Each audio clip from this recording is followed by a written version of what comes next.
Kronologi anak Asri Welas ditemukan pingsan hingga masuk ICU. Asri Welas dan sang suami Galih Rida masih terus siaga di rumah sakit pasca anaknya masuk ICU.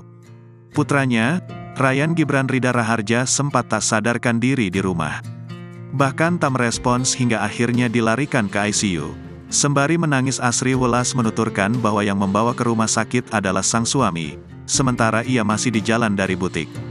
Pas dapat kabar tuh saya masih di jalan lagi kerja dapat kabar dari Mas Galih, ucap Asri Welas sembari menangis dalam jumpa pers di RS Melia Cibubur, Jumat, tanggal 16 Juni tahun 2023.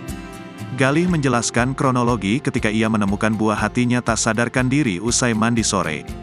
Begitu pulang kerja, Galih mendengar susternya berteriak karena putranya tak sadarkan diri di kasur kamar. Memang kejadiannya mengagetkan ya, Sok ya. Memang kejadiannya itu menjelang maghrib, saya juga baru habis kerja juga, ucap Galih.